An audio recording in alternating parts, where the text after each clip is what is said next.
Welcome to another episode of Life at 10, where we speak with people who make 10 Leaves the great company it aspires to be. I'm your host, Rohit, and we have a special guest for today, Bhakti Dave. Welcome to the show, Bhakti. Thank you, Rohit. It's my pleasure to be on the show. Thank you so much.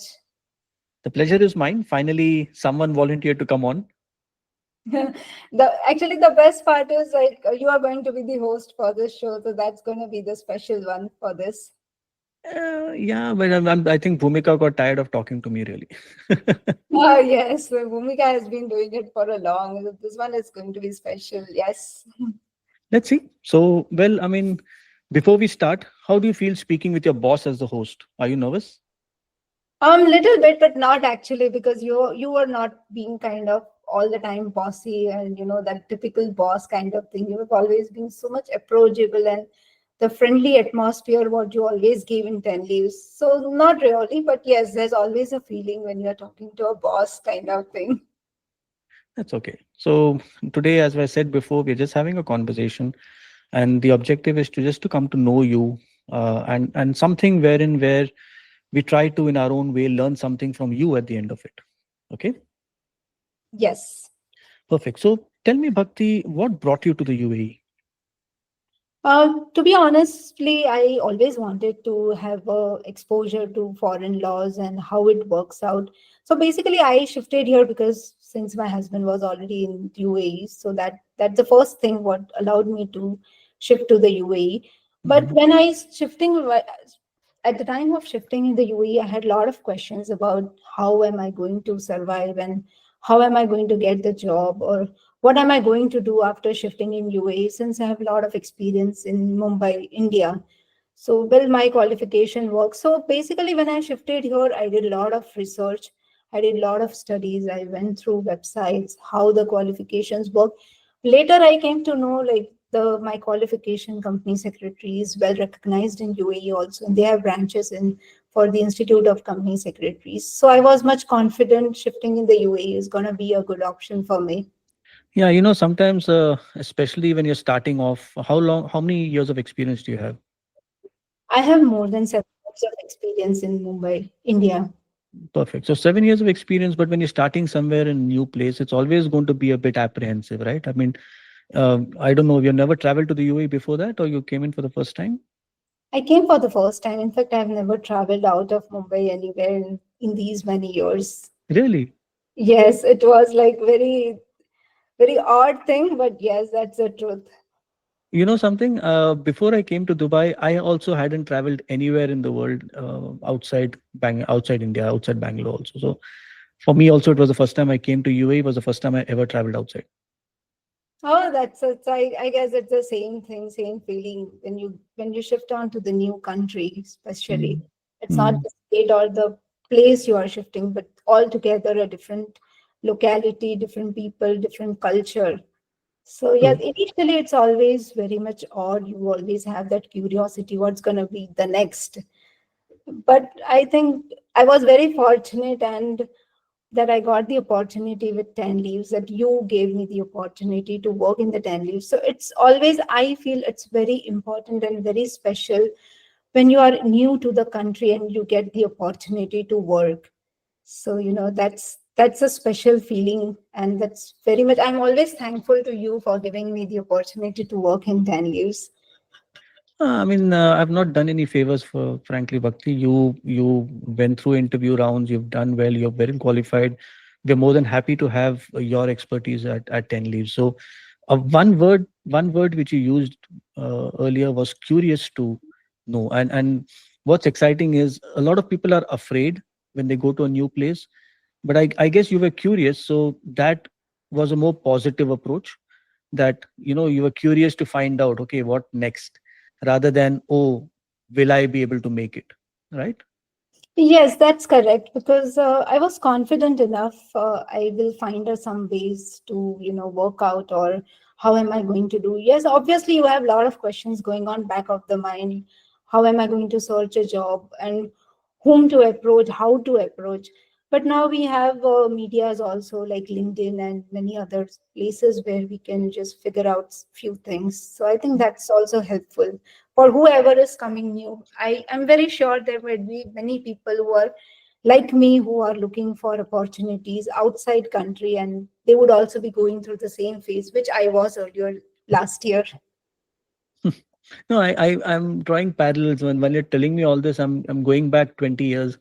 I complete 20 years in Oh my Dubai god. this month. Yeah, so I'm going back there and I'm sitting and thinking, yeah, you had LinkedIn and all, and when we came in, we had the fax machine. I don't even know if you know what a fax machine is, Oh, but no, I am sure I knew it, like what's a fax machine, but maybe that time you would have faced more challenges while you shifted to the UAE. I'm yeah, very it was yeah, it was different. It was nice because a foreign country. When you're sitting in India, it's like we're going abroad.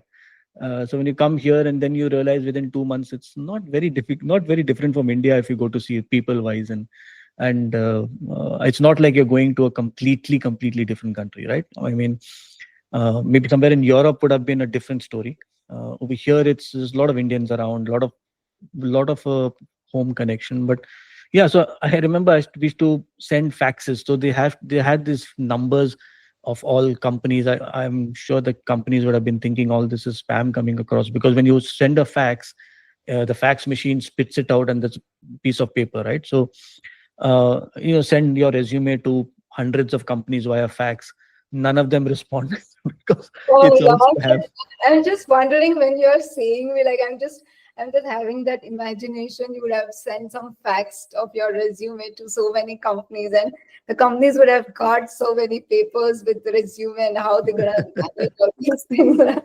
But that time you don't care, right? You're like, okay, fine, chalo, let's try this. And we had this. A lot of people used to go door to door with their resume, and give the. I didn't do that as much. I felt it was really odd, but that time it used to happen. Now it's, I think, reduced, but that time everybody used to go, print out all their, get like 50, 60 resumes and go to the building and just go boom, boom, boom, and go to all the offices. So of course, the struggle was a bit different, but I feel the struggle is a struggle. Now you have technology, but you're still struggling. You're still trying to find out. So I guess you were, in a way, a lot of your positive attitude helped you to approach it in the right manner. It's not easy to shift places, shift countries, and you've done that. So I think it was a really good thing that it worked out for you. Yeah, I feel so. Initially, as I mentioned, it's very difficult, but it's always good when you have a good people around you to work. You have a team who is very supportive. So that makes your life little easier than earlier. And now today, I feel like, okay, I was curious, I was tensed, I was, nervous about how am I going to manage it. But today, after 1 year, since I completed almost 1 year in UAE, now Mhm. I feel like, the journey was not that difficult since I had a team who was very helpful to me when I came in, very approachable. I got a very good, friendly atmosphere to work in. So I think that all also helps everyone, whoever is shifting for a new job or new country. So these all things, when it comes together, it makes life easy.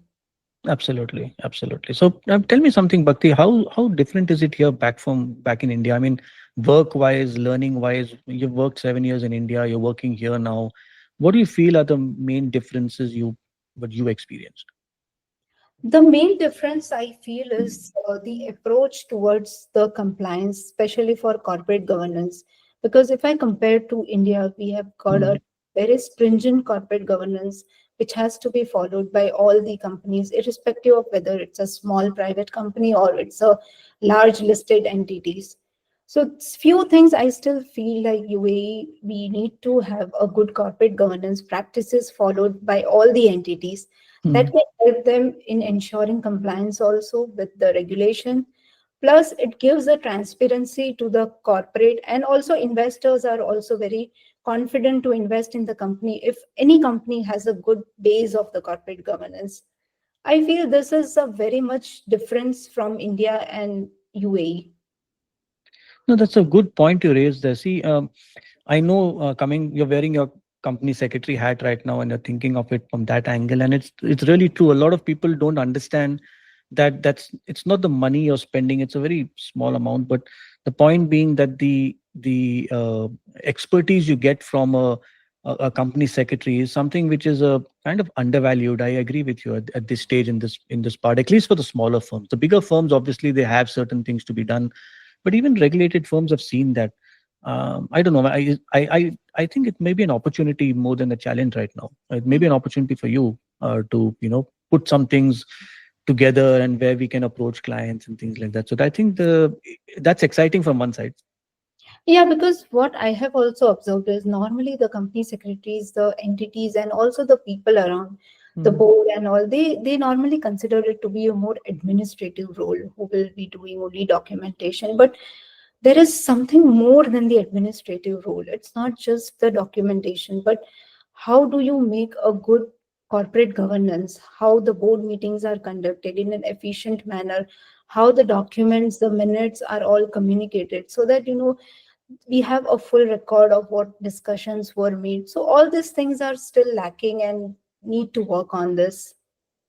I can feel the passion for corporate governance in while you're speaking. I think I, you should write about it. if I get the opportunity, I would want to do something, so that it helps all the entities across the UAE and we can You do you something. you have a blank slate, frankly, Bhakti. You've come from somewhere, you have the expertise. I feel you should work on that. You should work on sending out from a series of articles to even maybe this podcast. This one is more about you, but we can have some other podcasts where you maybe have a series on corporate governance. I mean, Hmm. today, media is such that a one person sitting in a room can reach thousands, millions of people, right? So, Yes. I wouldn't worry too much about, while you speak very well, I wouldn't worry too much about uh, how you speak as much as what you speak. And I feel that you're very curious and excited about that field. So, you should be able to do that. Yeah, that's a very good idea. We can actually come up with a good podcast wherein we are talking about corporate governance. We are discussing how the entities can implement those in the organization. It should not be too much stringent for the organization. Also, it should be a friendly approach so that the investors are also confident and with investors are confident and also the organization is complying with the regulations and a good practice. Perfect. So we'll keep that on the side. Yes, point noted. And let's come back to you, because otherwise we'd be talking about corporate Well, we governance can and start secretarials. talking about corporate governance now. So tell me something, Bhakti. How has work from home made a difference in your daily routine? I mean, do you find it? Uh, I mean, how does it feel working from home? I don't know if you're working from home in India, maybe during COVID, but what are your thoughts on that? Yeah, that is very true. Except for COVID, I have never been working from home in India. Basically, my traveling and everything, my the day-to-day life in India was like, when is the day and when is the night. I used to not get to know. That was the time I used to work because Uh-huh. the place where I stay, the Mhm. traveling, commuting, it's itself a big task to do it because we had to travel in those local trains with full rush, the peak hours, and then by the time morning I reach office, I'm almost half tired because of the traveling. So that's how from the background I come. But Mm, when I got the opportunity to work from home, it makes a huge difference. I mm. can see my health is improving, my approach is improving. In fact, I get some time for myself, which I used to never get in India. I'm spending time on myself, what I want to do it. I can fulfill my hobbies. By the way, I play chess a lot, so that's one of my. Really? Oh yes. So So India I used to never get time in doing all these things, but yes, work from home is it's it's a good thing.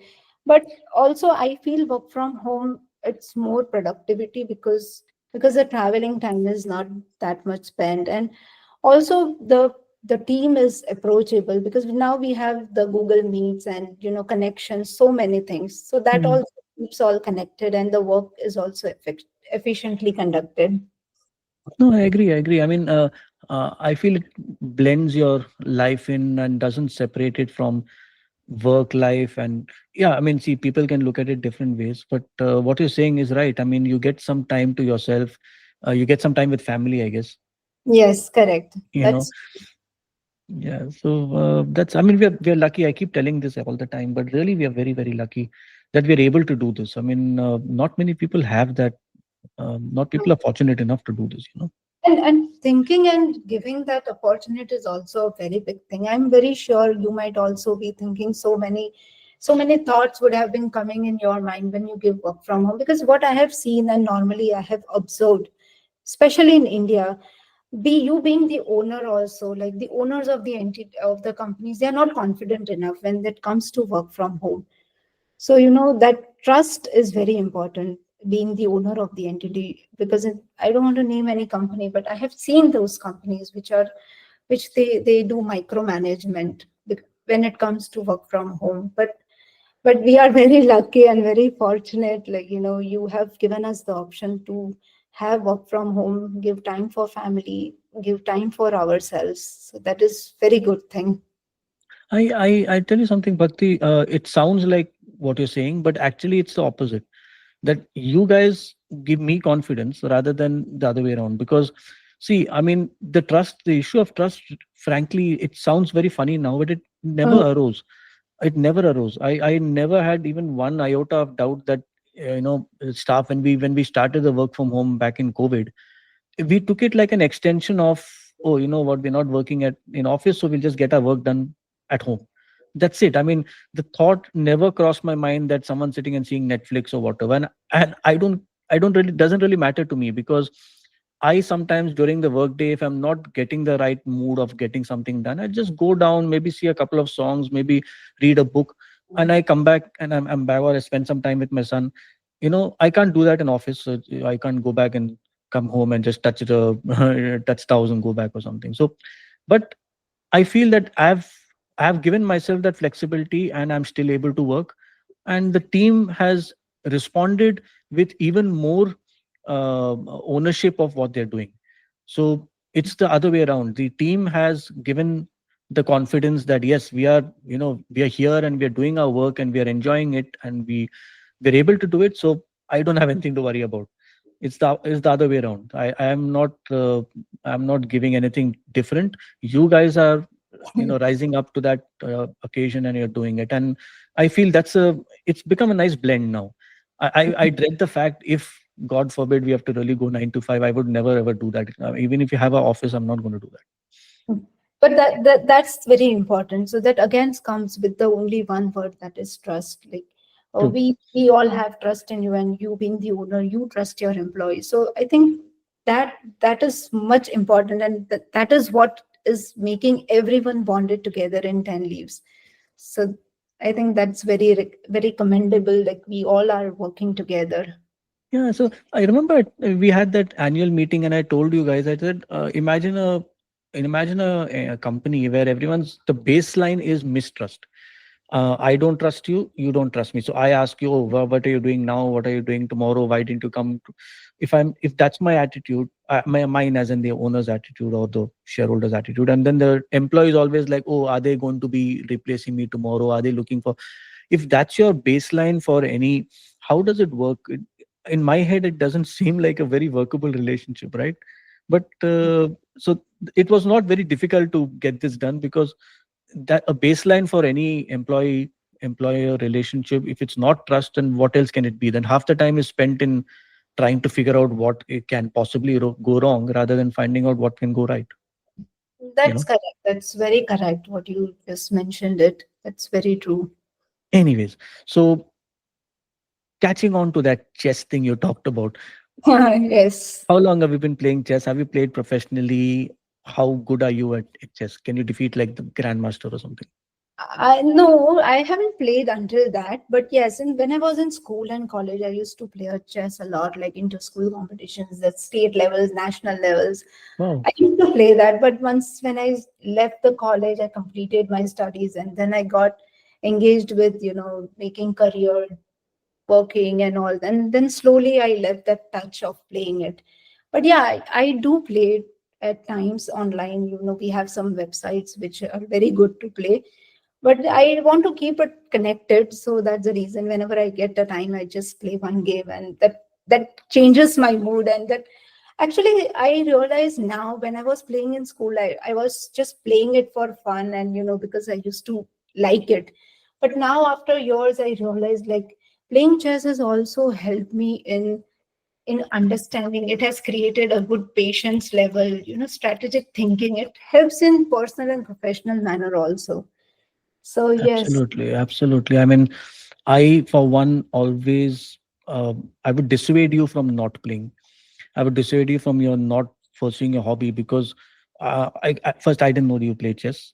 Secondly, if you're playing chess, if you enjoy that, then you should do more of that. The more you do of that, I feel better you get at work, because then you have a outlet. Otherwise sometimes work pressure and all is there, so you're wondering, how do I get that outlet from? If you spend time, so hobbies are something which are so neglected, I feel, in today's world. Everyone's like, oh, let's try to work more and be more multitasking productivity, whereas I feel it's the opposite. If you indulge in your hobbies, you get better at work because you're more patient, like you said, and you have some time to yourself to unwind. That's very true. And it, normally it happens, we don't realize it, but later when we realize it, then that's the point we normally think, like, this has to be there with us. And that actually helps us. It's unintentionally and it's never recognizable, but somewhere it is always there, which helps us in growing.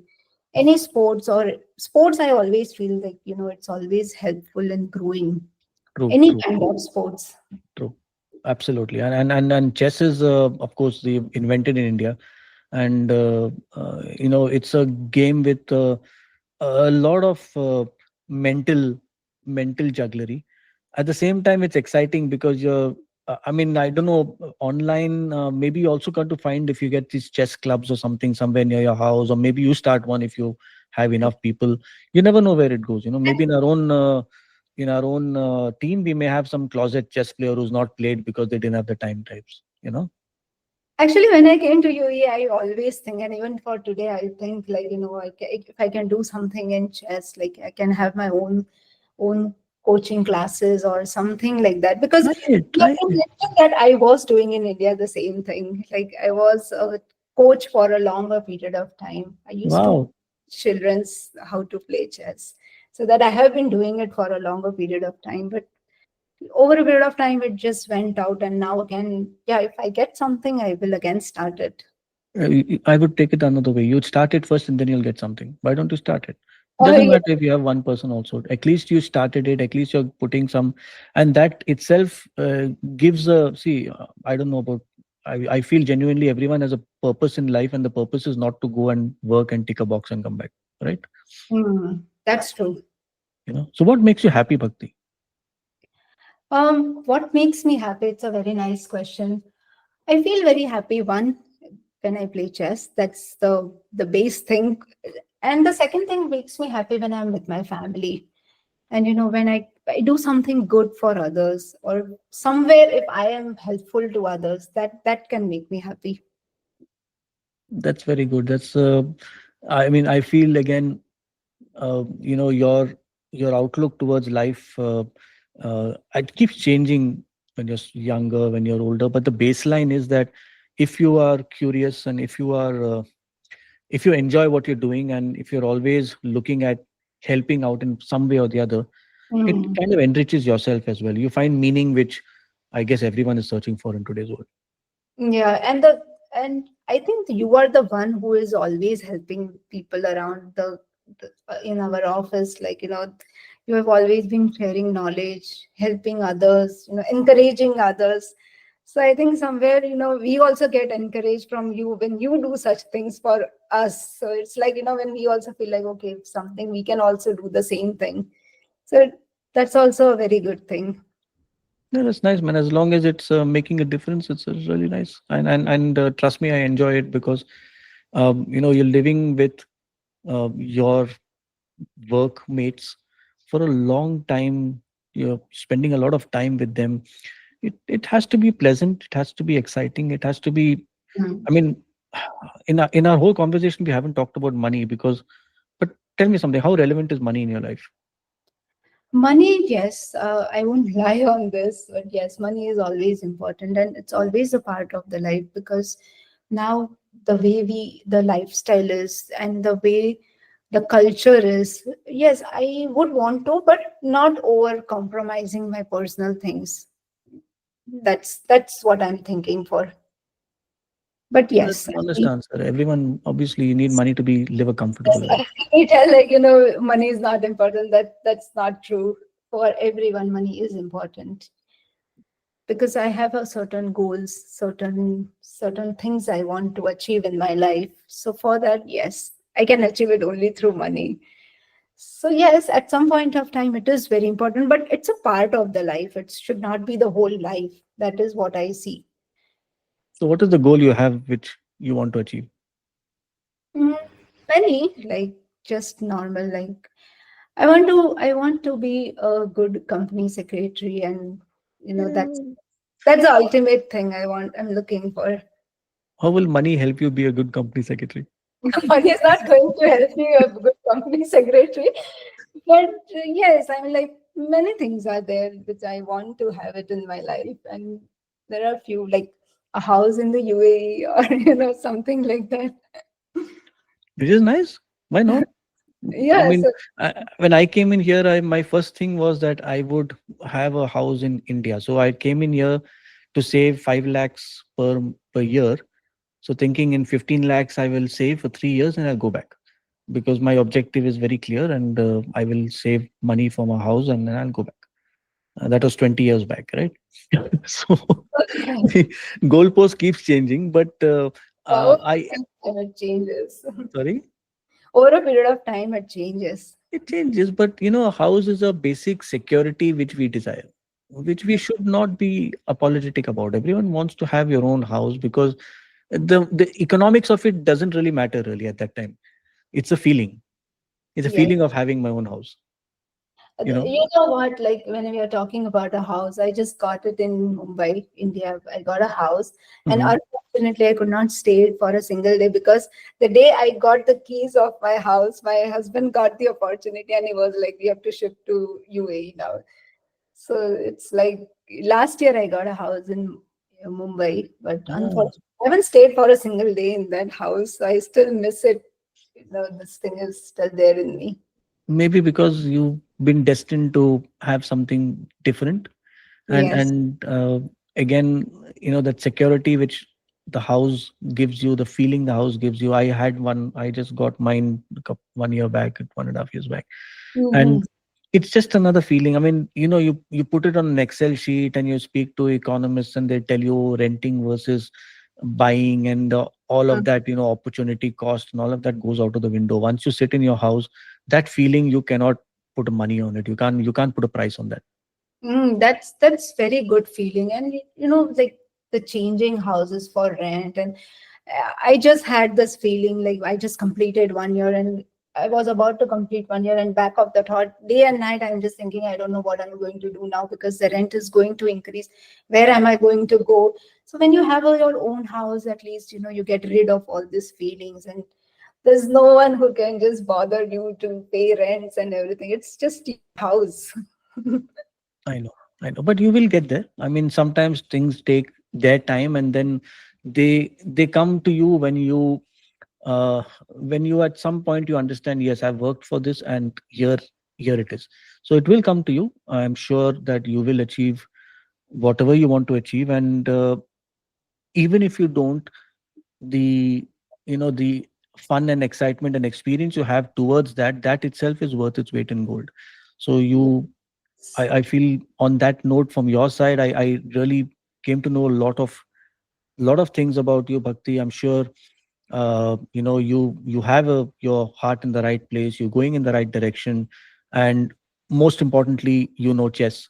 So, so on that note, thank you so much for your time. It was really a pleasure speaking with you, and I'm sure that people listening to you will, especially people outside the UAE who want to come in here, would want to know, and want get inspired, saying that yes, she was able to make that. She had challenges, but she's doing well. She's able to look forward, look ahead, and work towards a good future. Thank you, Rohit. Thank you so much for this opportunity. Thank you so much. Pleasure is mine. Thank you so much, Bhakti, and to everyone. Uh, it was a great episode. I loved speaking with Bhakti. So till next time, wishing you a very good evening, and let's meet at the next episode of Life at 10. Thank you.